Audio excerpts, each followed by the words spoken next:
morning. Good morning. Good morning. Well, you just sent me this text here, and I guess we'll just start there. Can you give us an update on the COVID at DLC? Yes, Jason. Chris, sorry. Oh, I must be looking handsome this morning. Sorry about that. No, keep it up. The numbers I provided you, as of now, we have 29 prisoners in active isolation. We anticipate 11 of them should be cleared by today, and that will leave us with 18 remaining prisoners that will be under active isolation from the from the COVID-19.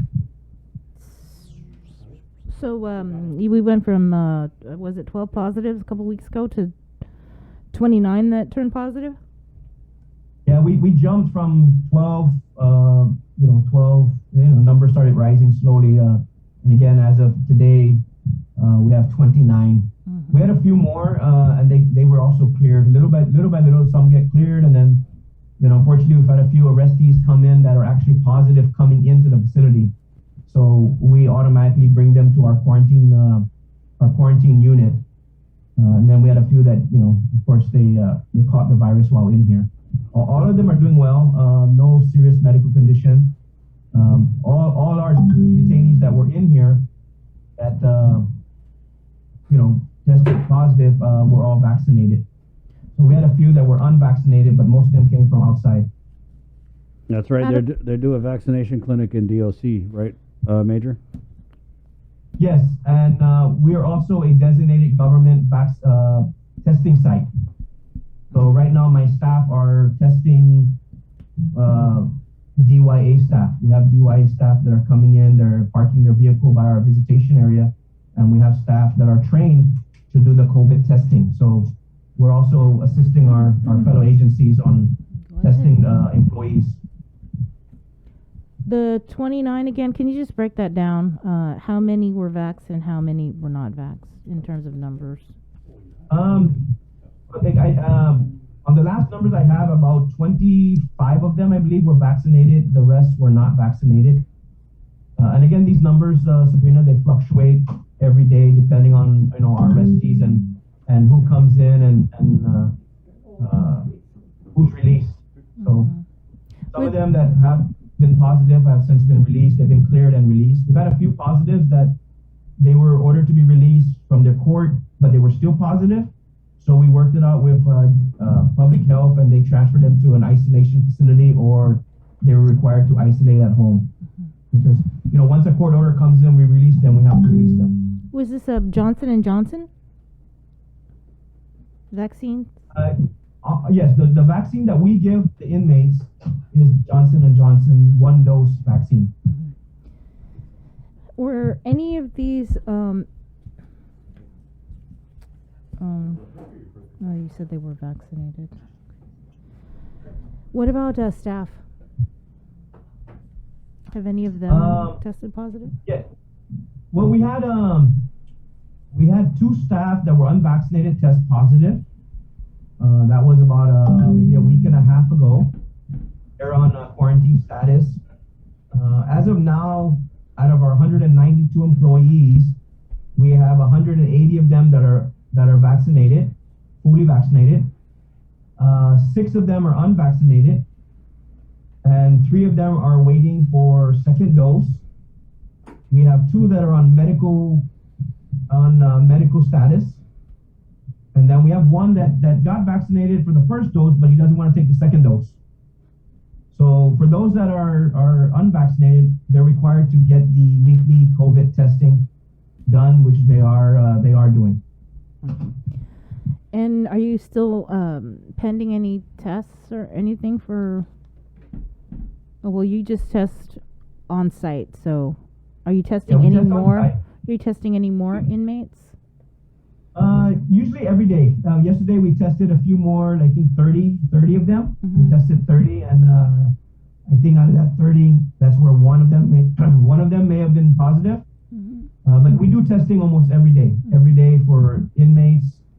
When again someone comes in and they've had a close contact with one of our detainees, or we test them. So every day we're doing testing. So do you know how Oh, it's from the arrestees. How it got into the prison again? Is it just from the arrestees? The original started around I believe it was August, towards the end of August, when an arrestee came in and was positive, and we try to isolate them as best we can. But as you guys know, our facilities, it's hard. I mean, our facilities, it is what it is, and we just have to deal with it, right? So we do our best to try to isolate them, but with our numbers in population and the limited space, it's not an ideal situation. But we can't turn away anybody that needs to be confined. We try to minimize our confinement policy and work with GPD and the courts to ensure that only those that really need to be confined are confined. And so they have been very helpful, again, with us, working together with us, the courts and the GPD. But some of them just need to be confined. They're a threat to the community. Their charges are a little bit more severe.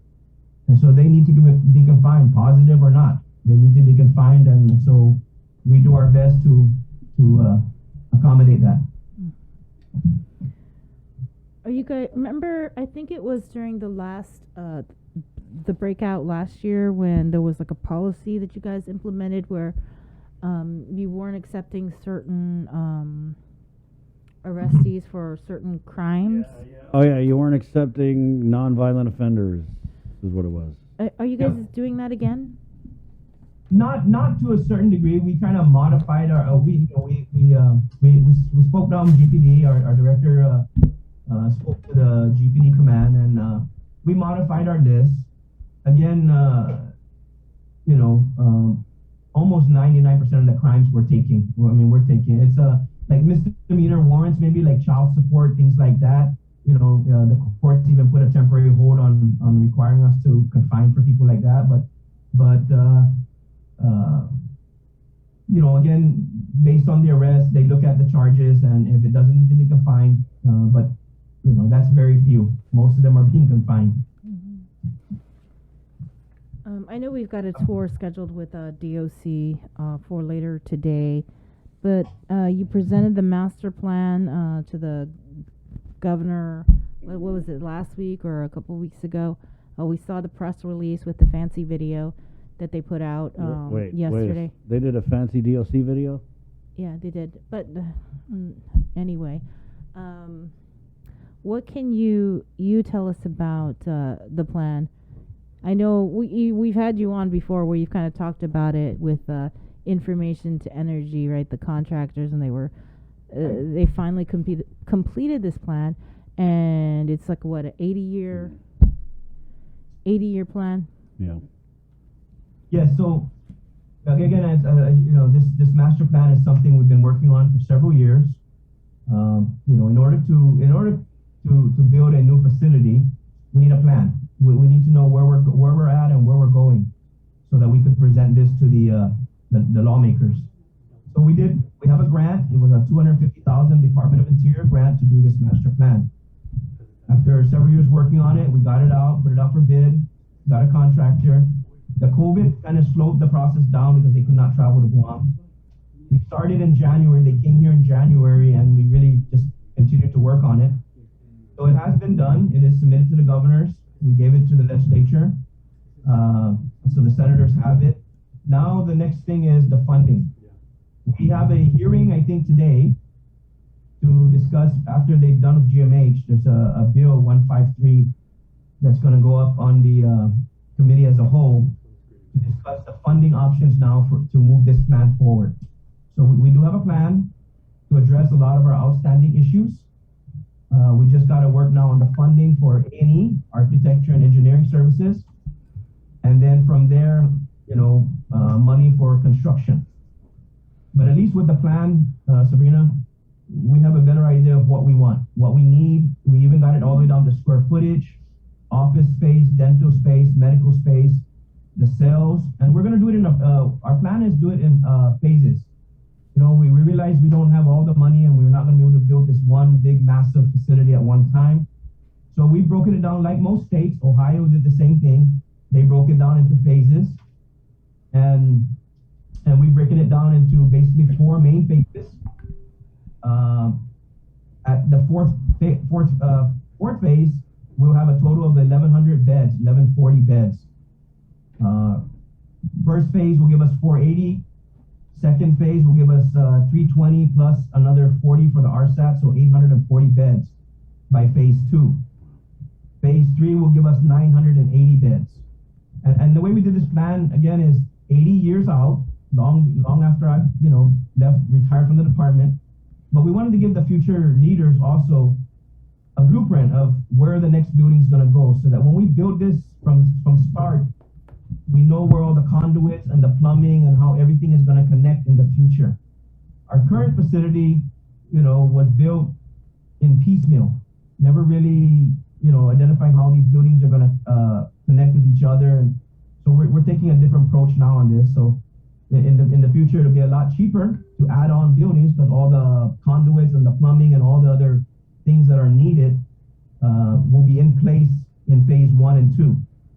And so after that, the price of building it, based on our estimate, will be a lot less than what it is now. So, right now for phase 1 and 2, we're looking at about 160 million. If you do 3 and 4, it's just about 200 million. Again, that's our rough estimate based on the current construction costs. Building a prison right now, we estimated about $600 per square feet. In the mainland, it's a little cheaper, but again, as you know, in Guam, it's a little bit more expensive.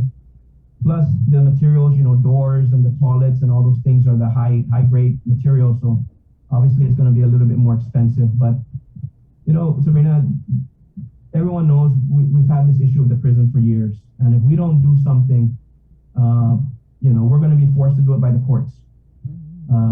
We are spending $3 million a year in overtime alone. If we don't address the maintenance and the plumbing and the safety issues, and if we don't address it now, it's going to only get more expensive over time. Mm-hmm. And I think people might forget that there was a consent decree, the Department of Justice case against the Department of Corrections, for what was it? Violation, human rights violations or something to that extent. But just going back into the plan, because I know Chris has several questions about the SWAT that was performed and conducted as part of the master plan. Chris? Yeah, I do, but I'll wait till you're done. I'm done. You can go ahead. Are you done? Yeah, you've been signaling that you were so excited to ask about the SWAT. We had a question in the comments, Major. Does DOC separate the vaccinated and the unvaccinated inmates? When the prisoners come in, we test them, right? They're tested. If they're negative, we still separate them from the other population as best we can with a block identified for them if they're negative. We do offer the vaccine for them eventually, but sometimes we just don't have the space to do all of that. We don't have the space to separate as much as you got to remember, we're also separating crime partners and people, people who don't get along with each other, protective custody, we got all these people that we have to separate, and we just don't have all the space. Aganya, for example, can only hold 130 people. That's why this new facility is so important, because we're going to shut down Aganya. As you can see in the master plan, we're going to rebuild the jail up here in Manila, and then we can shut down Aganya and have a little bit more space. But no, simply no. We try our best. We separate them, but it's not a perfect system. By far. Well, appreciate the stark honesty, Major. Like Sabrina had, indicated, I did have a couple of questions about the SWAT, strengths and weaknesses. We'll start, like the facility stuff, I don't really have any questions, because that's all going to be remedied, obviously, by the construction of a new facility, right? But I kind of wanted to focus on the personnel strengths and weaknesses.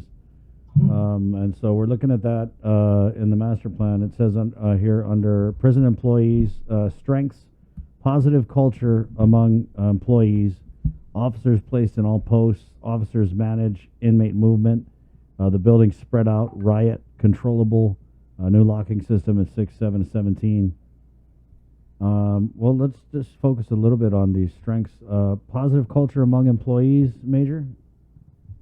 Well, so the way the SWOT analysis came about, Chris, is that when the consultants were on island, we brought in a few of officers, one of the starting point was to bring in the staff. We brought in a lot of staff, different groups at a time, and we spent maybe 2 hours with them. We're asking them questions. Okay, what's good about DOC? What are some of our strengths? What works well here? What are some of the weakness in regards to security and on training and all these different things? Because the consultant wanted to know, you got to ask the staff what's the issues, and as you know, DOC, our facility. I mean, what that means about the staff is that we have pretty much, staff that work well with each other. May have differences, but we all work well with each other. There is a high morale among the officers, a team spirit. We do help each other. We cover each other down. We do a lot of work. So that's our positive. Is that our close knit culture here. We have officers that play on softball teams together. They barbecue together. They enjoy each other's company. And then when it comes to work, we work. And we always looking out for each other. So that's basically what that means. Is that our team spirit we're pretty high. I mean, we're pretty good here. Despite some of our differences and opinions and things, we still get our mission done.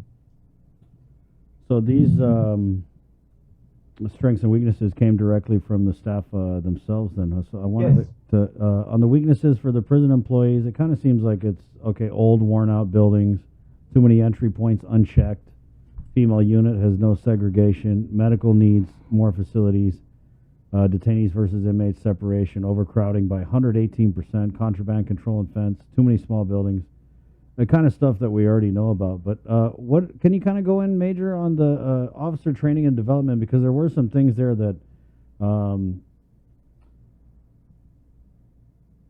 talked about, like vetting better and having just better processes, right, for the personnel.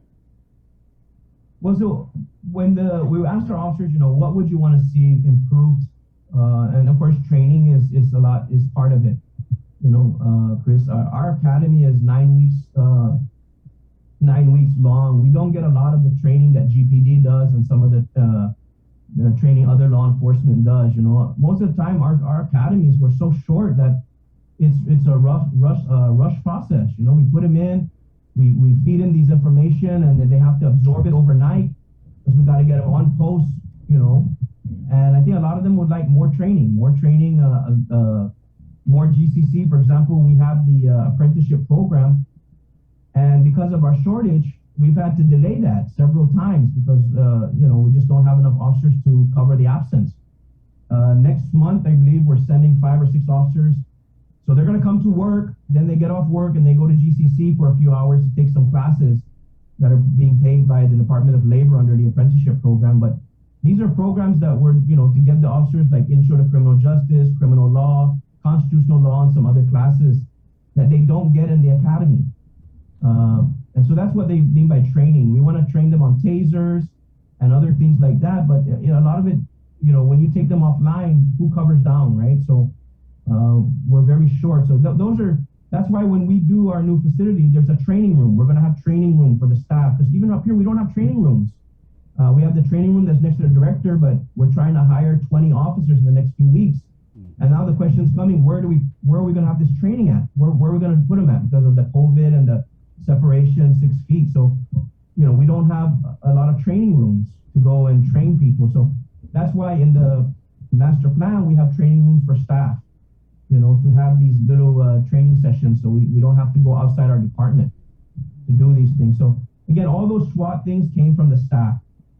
Some may sound repetitive, but because it seems like the same issues were coming up in different groups, right? And so those are some of the issues we hope to address with the new facility. Right, and also just going through, you said this was input from the staff, and like under contraband control, right, weaknesses, employees, officers bringing in contraband. DOC does not have any metal detectors or handheld wands. Drug dogs needed for all functions of control. New facility needs to be designed to provide total control. Threats, officers need more wand training for checking incoming inmates. And then under outside services, it looks like some of the vendors, they need to be, checked more thoroughly, or even checked. I mean, these are things that are happening right now. Yeah, we've had incidents of vendors. I mean, not on a daily basis, but we've had incidents in the past of vendors smuggling in contraband. Mm-hmm. Right? We've had that. We've had officers bringing it in, and with the ICE, we used to have a canine section, right? We don't have that no more. Our dogs retired, and we didn't have the funding to start it up again. So again, these officers realize, as you can see, the throwovers that we're having. We're right next to the street. We have throwovers. This new facility will address that because they will not be easily accessible anymore the way it currently is. I mean, even in Agana, you can just drive by Agana on that easement road right there. That's a public access. And we've had people come behind the building and damage the glass, the cell windows, and throw contraband in there. So all that will be addressed on the new facility. That's why we visit Ohio, Michigan, and we got some, how they did their prison. And then the video I sent you guys in the link, it showed the Michigan one. The inmates don't even see the outside, right? The way it's designed, they don't even see the outside. There's lights coming in and sunlight, but they don't even get to see the outside. And so that's the concept we're going to go for our prison. But right now, I mean, again, if we keep kicking this can down the street, every year we're going to go before the legislature. Every year we're going to be asked the same questions. Why is overtime so high? Why is your officers leaving? Why is there contraband? Why is there fighting? Why are they stabbing each other? Why aren't you separating them? It's going to be a repeat. It's like insanity, doing the same thing over and over and expecting different results. That's why this new facility is so important. We can't stop any of that with our current facility. And I've been here 27 years, and this is a constant battle. And hey, don't do it. Don't build it. It's too much. All right, fine. But don't get mad at me on the next budget hearing when why overtime is $3 million, or why we're contraband again. We're doing the best we can with what resources we have, but this facility is old, right? And when your reporters come and take a tour and come and look at it, I mean, post 5 is really bad, and I could probably spend $500,000 trying to get that thing repaired, but that would only be temporary because the roof is cracking. And in that master plan, it tells you the condition of some of these buildings, and the guy actually even says condemn. I mean, he's a mechanical engineer and stuff, but we got to do something, okay, or else the court's going to do it for us, and then how that turned out with the landfill. Okay, it's going to cost a lot more. So we're not asking to be built, 1,000 bed overnight. Okay, we're not asking for that. We're asking to start the process and get it built.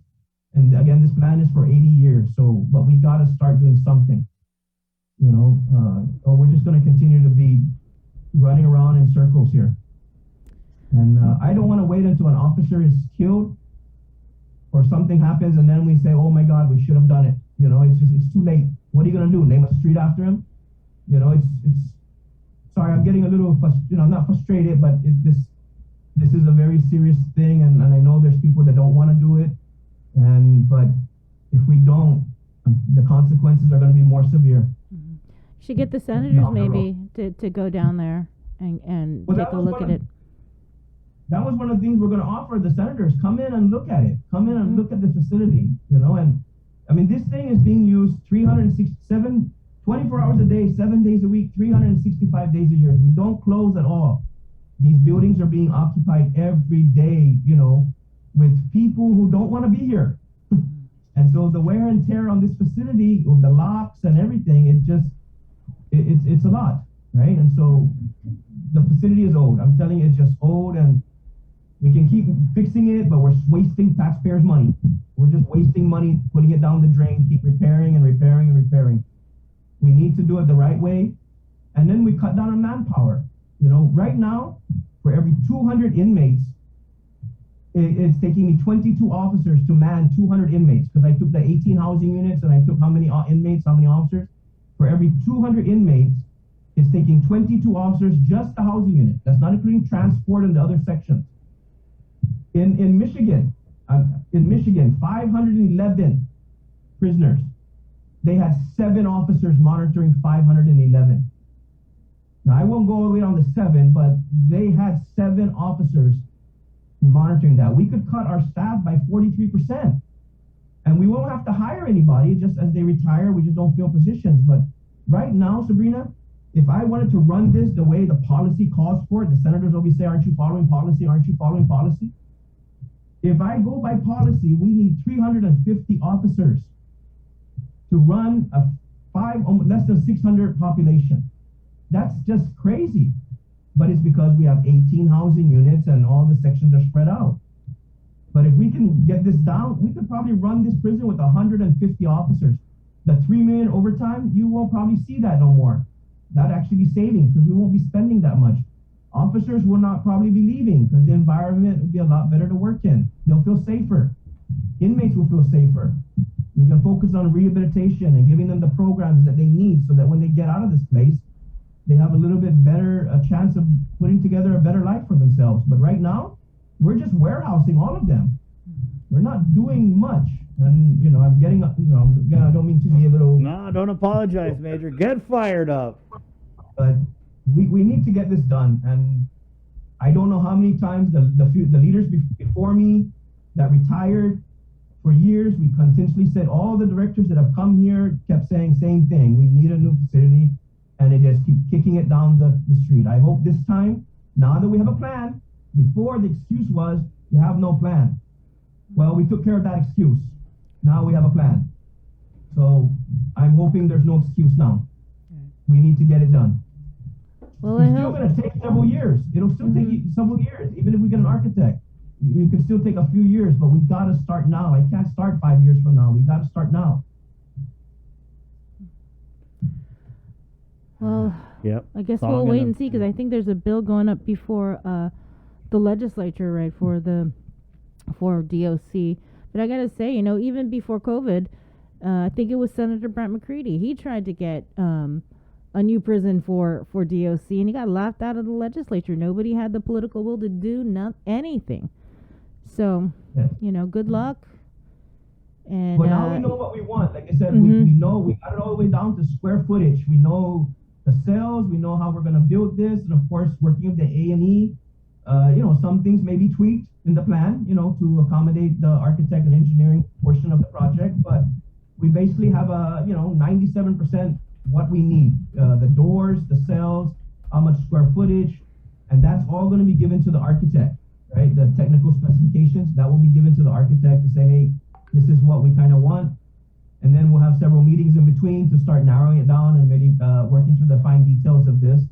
But we have, and we know what land, we know where we're going to start. We don't need to worry about land and all that other issues. We know how we're going to do this. So I just hope we can get this thing going. All right. Yeah. All right. Thank you. Thanks, Anton. Was there anything else? I don't think there's anything else. I think he unloaded. Did you guys get your COVID pay, your overtime?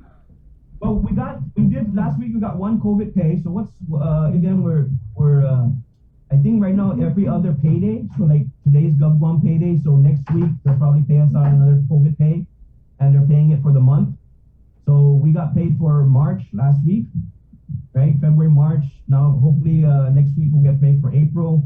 We're slowly getting caught up on it. Again, we're getting caught up on it, and overtime is pretty much we're up to date on the overtime side.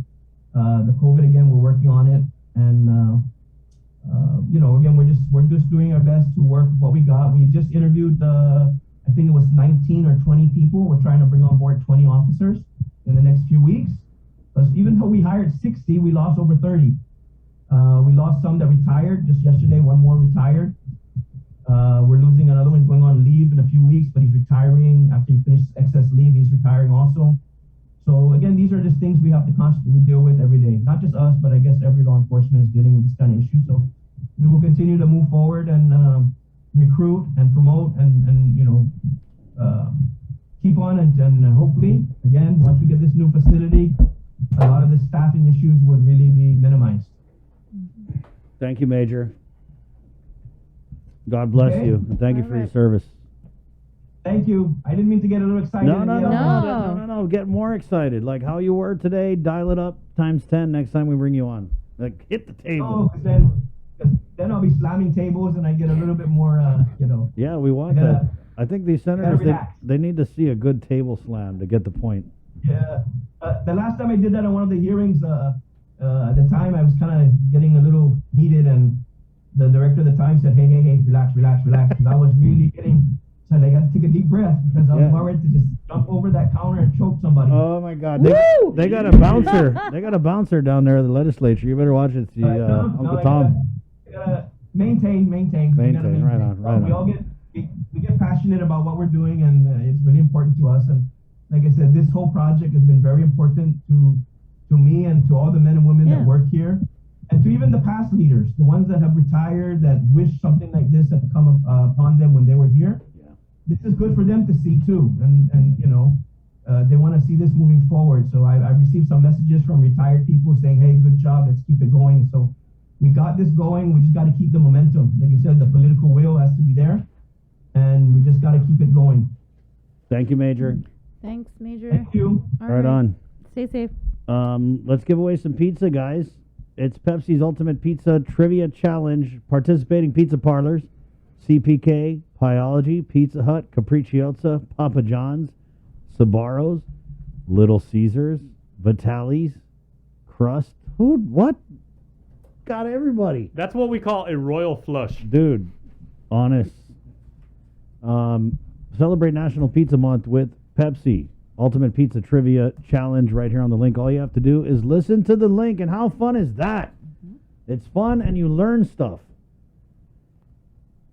Yeah. Listen during the month of October. When prompted, which is right now, call 637-0094 with the answer to the Pepsi Ultimate Pizza Trivia Challenge. The winner will receive a gift certificate this morning from CPK and a 12-pack of Pepsi. You guys ready? This is an easy one. Yes, Jay? let's do it. Okay, so your question, and we're taking the first correct caller. Yes, right? we are. First correct caller, the number is 637-0094, and if you can tell us